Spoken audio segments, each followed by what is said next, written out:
Praise the Lord, hallelujah. Zion வேதாகம ஆய்விற்கு அன்போடு கூட இயேசு கிறிஸ்துவின் நாமத்தில் உங்களை வரவேற்கிறேன். இன்றைய தினத்திலும் சங்கீதங்களின் புஸ்தகம் அதிகாரங்கள் 116 முதல் 118 அதிகாரங்களிலுள்ள வசனங்களை தியானிக்க சர்வ வல்லமையுள்ள தேவன் தாமே நமக்கு கிருபை பாராட்டுவாராக. 116வது சங்கீதம். கர்த்தர் என் சத்தத்தையும் என் விண்ணப்பத்தையும் கேட்டதினால் அவரில் அன்பு கூறுகிறேன். கர்த்தர் பரிசுத்தநாமத்துக்கு மகிமை உண்டாவதாக. இந்த சங்கீதம் மரணத்தினின்று காக்கப்பட்ட விடுதலைக்காக நன்றி சொல்லுவதையும், கர்த்தரால் தப்புவிக்கப்பட்டு மரணத்தினின்றும் பெரிய அழிவினின்றும் உயிரோடு காக்கப்பட்ட எல்லா துன்பப்பட்ட விசுவாசிகளாலும் ஏறெடுக்கப்பட வேண்டிய ஒரு துதியின் சத்தமாய் இந்த சங்கீதம் கொடுக்கப்பட்டிருக்கிறது. மரணக்கட்டுகள் என்னை சுற்றி கொண்டது, பாதாள இடுக்கண்கள் என்னை பிடித்தது, இக்கட்டையும் சஞ்சலத்தையும் அடைந்தேன். அப்பொழுது நான் கர்த்தருடைய நாமத்தை தொழுது கொண்டு கர்த்தாவே என் ஆத்துமாவை விடுவியும் என்று கெஞ்சினேன். கர்த்தர் பரிசுத்தநாமத்துக்கு மகிமை உண்டாவதாக. கர்த்தர் நமது விண்ணப்பத்தின் சத்தத்தை கேட்கிறவர், நமக்கு ஜெபத்தை கேட்டு நமக்கு விடுதலை தருகிறவர். கர்த்தர் பரிசுத்தநாமத்துக்கு மகிமை உண்டாவதாக.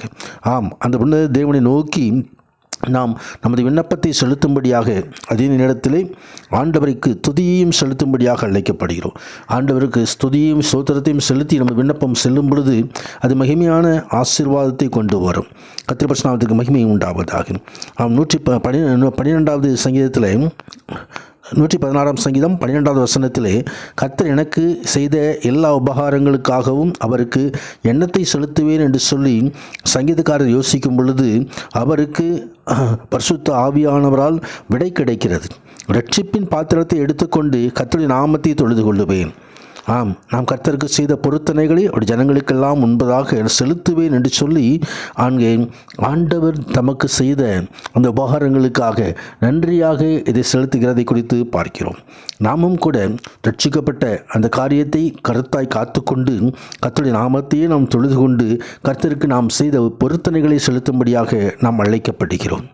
ஆம், ஆண்டவரை எப்பொழுதும் எல்லா இக்கட்டுகளிலும் நினைத்து தேவனை துதிக்கிற பிள்ளைகளுக்கு, தேவனில் எப்பொழுதும் ஜெபத்திலே தரித்திருக்கிற பிள்ளைகளுக்கு கர்த்தர் மிகவும் அன்பு செலுத்துகிற தேவனாக இருக்கிறார். எப்பொழுதும் கண்மணி போல காத்து வழி நடத்துகிற தேவனாக இருக்கிறார். ஆம், 116 சங்கீதம் 15வது வசனத்திலே, கர்த்தருடைய பரிசுத்தவான்களின் மரணம் அவருடைய பார்வைக்கு அருமையானது. தம்முடைய உண்மையான மக்களுடைய வாழ்க்கையை கர்த்தர் கவனமாக பார்த்து கொண்டிருக்கிறார். அவருடைய மரண சூழ்நிலையிலும் அவருடைய கண்கள் நம்மை பார்த்து கொண்டிருக்கிறது. கர்த்தர் அவர்கள் மேல் பிரியமாக இருக்கிற தேவன் மரண நாளிலே தன்னோடு கூட வந்து இணைந்து தன்னோடு கூட ஜீவிக்க போகிற அந்த காரியங்களை நினைத்து பார்த்து ஆண்டவர் அந்த காரியங்களிலே பிரியம் கொள்ளுகிறார். எனவே தன்னுடைய பரிசுத்தவான்களுடைய மரணம் பார்வைக்கு அருமையானது. கர்த்தர் பரிசுத்தநாமத்திற்கு மகிமை உண்டாவது. நம் வாழ்க்கை முழுவதும் ஜீவிய காலம் முழுவதும் தேவனுக்கு நாம் ஒப்பு கொடுப்போம். நம்மை எதிர்பார்த்து கொண்டிருக்கிற தேவனோடு ஒரு நாள் நாம் இணைந்து கொள்ளுவோம். தொடர்ந்து 117வது சங்கீதம் வேதாகமத்திலே கொடுக்கப்பட்டதான மிக சிறிய ஒரு அதிகாரம், 2 வசனங்களே மாத்திரமுள்ள அதிகாரம்.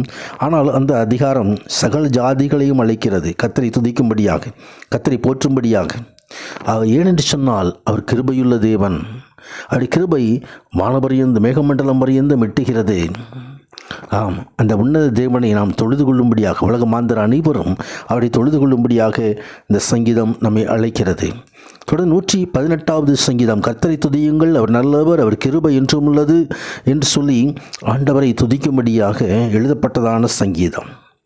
தமது மக்கள் மீதுள்ள அவருடைய நித்திய அன்புக்காக அதுக்கு ஸ்தோத்திரம் செலுத்தும்படியாக இந்த சங்கீதம் நம்மை அழைக்கிறது. ஆண்டவராய் இயேசு கிறிஸ்து தாம் கைது செய்யப்பட்டு மரணத்துக்காக கொண்டு போகப்பட்டு கெத்செமனே தோட்டத்துக்கு அவர் போவதற்கு முன்பதாக இதே போல ஒரு ஸ்தோத்திர கீதத்தை அவர் பாடியிருக்கலாம். கர்த்தருடைய வருகைக்கு முன்பதாகவும் இதே போல ஒரு கீதம் பாடப்படும் என்று சொல்லி மத்தேயு 23:39 சொல்லப்பட்டிருக்கிறது. கர்த்தர் பரிசுத்தநாமத்துக்கு மகிமை உண்டாவதாக. ஆம், இந்த சங்கீதத்தை வாசிக்கும் பொழுதெல்லாம் கடைசி முறையாக இந்த பாடலை பாடின பொழுது கிறிஸ்துவனுடைய மனதில் எப்படி அந்த காரியங்கள் இருந்திருக்கும் என்பதை நாம் இங்கே கண்டுகொள்ள முடியும். 6வது வசனத்திலே, கர்த்தரின் பட்சத்தில் இருக்கிறார், நான் பயப்படேன். ஆம், கர்த்தர் நம்மோடு கூட இருக்கிறார். நாம் பயப்பட வேண்டிய அவசியம் இல்லை. பயப்படாதே என்று சொல்லி அவன் அழைக்கின்ற வசனங்கள், அநேக வசனங்கள் வேதாகமத்திலே கொடுக்கப்பட்டிருக்கிறது. தேவனோடு இணைந்து கொள்வோம், தேவனுக்கு சாட்சியாக நிற்போம். தேவன் தாமே நம்மை ஆசீர்வதிப்பாராக. ஆமேன், ஆமேன்.